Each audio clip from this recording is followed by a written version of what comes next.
Students, today we are going to discuss one more important topic in a Bayes theorem, that is Bayes theorem and concept learning. What is the relation between Bayes theorem and the problem of concept learning? Since Bayes theorem provides, already we discussed in the last lecture what is the Bayes theorem. Now we are going to see what is the relation between the Bayes theorem and concept learning. Since Bayes theorem, already we know it provides a principal way to calculate the posterior probability of each hypothesis given in the data training set. So it is going to Bayes theorem. Using the Bayes theorem, we are going to calculate the posterior probability, and also it can be used to use it as the basis for the straightforward learning algorithm that calculate the probability of each possible hypothesis, then the most probable output. So using this Bayes theorem, we are going to calculate the each probability of each possible hypothesis and most probable output and posterior probability. So using this one, we are going to calculate the Bayes theorem. Now we'll see how to relate the concept learning. Why we need why we need to relate the Bayes theorem with concept learning. Now I'm going to discuss brute force based concept learning. So then if you study this only, then only we can see why we are relating our Bayes theorem with the concept learning. This is the one important learning concept, that is brute force based concept learning.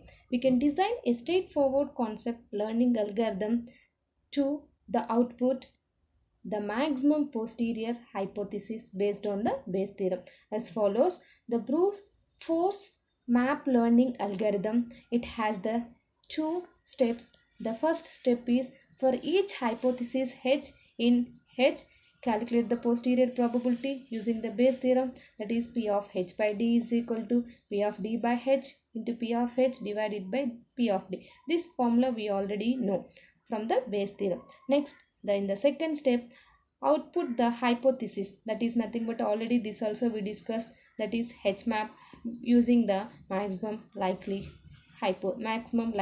hypothesis, that is H map with the highest posterior probability, that is nothing but H map highest posterior probability. H map is equal to R max H belongs to H, epsilon H belongs to H of P of, this is based P of posterior probability P of H by D. Now we'll see how in order to specify a learning problem for the brute force map learning algorithm, we must specify what values are to be used for P of H and for P of D by H. Now let us choose P of H and P of D by H to be consistent with the following assumptions. The first assumption is the training data set D is a noise free, that is nothing but a Di is equal to C of Xi. The target concept, what is the target concept? C is contained in the hypothesis space H. The target concept should be hypothesis in the space H, and we have no a prior reason to believe that any hypothesis is more probable than any other. These are the assumptions we are going to assume. Now we'll see what value should be specified for P of H. Given no prior knowledge that one hypothesis is more likely than other, it is reasonable to assign the same prior probability to every hypothesis every hypothesis H which belongs to H, and assume the target concept C is contained in H. Always we have to assume the target concept C should be contained in H, and also it requires that these prior probability sum should be 1. So that is nothing but a P of H is equal to 1 by mod of H for all H is belongs to H. Now we'll see what choices shall we make for P of D by H.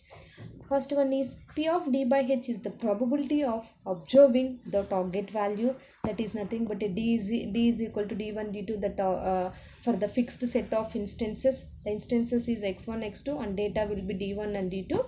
So we have to check the P of d by h is the probability of observing target value d for the fixed set of instances.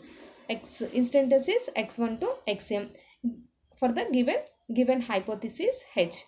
And also, since we assume the noise free training data, we already initially we assume it's a noise free training data set, the probability of observing classification of di given in h is just 1 if di is equal to h of xi, and if it is 0 for otherwise. So same thing, I'm going to write it in expression wise. P of d by h is equal to 1 for the data set di is equal to belongs to is equal to h of the given instances xi. For all di is belongs to d, otherwise it is 0.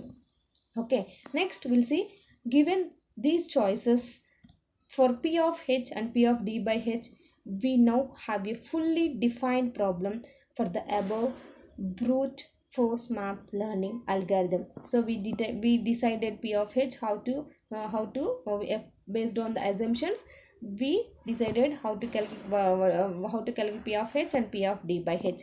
In the first step, we have to determine the probability of P of h by d.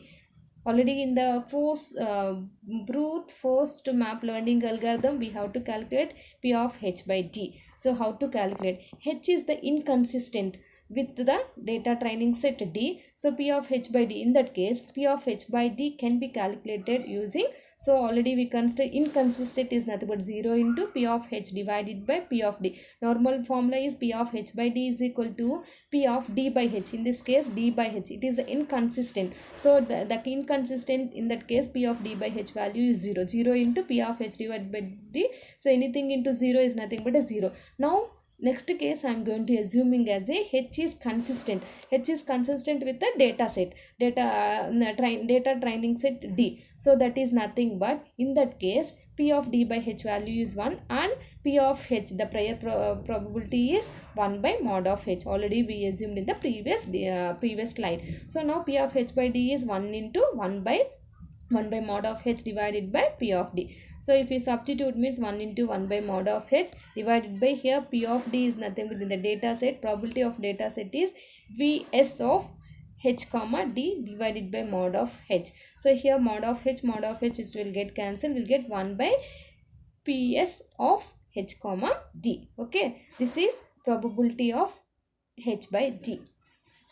Now to summarize this one, the Bayes theorem implies that the posterior probability only we calculated in the previous slide, that is P of h by d, we got this one. Now I am going to conclude this one and I am going to summarize this one. So we are going to relate how we are going to relate the learning concept to the Bayes theorem.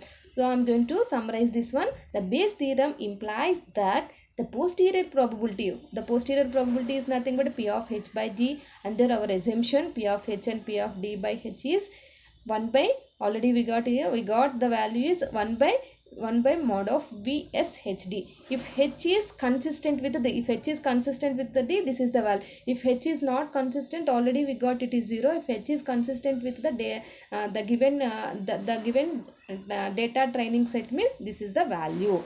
Okay, otherwise it is 0. If it is consistent with the data training set, the P of the posterior probability P of h by d is 1 by Vs of h, where Vs of h comma d is the number of hypotheses. This is number of hypotheses from h consistent with d, from h consistent with d.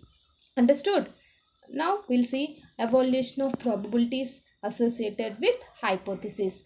So here I consider the 3 different examples. In the first example, first figure, all the hypotheses, you see all the hypotheses is probability is same. All the hypothesis probability is same.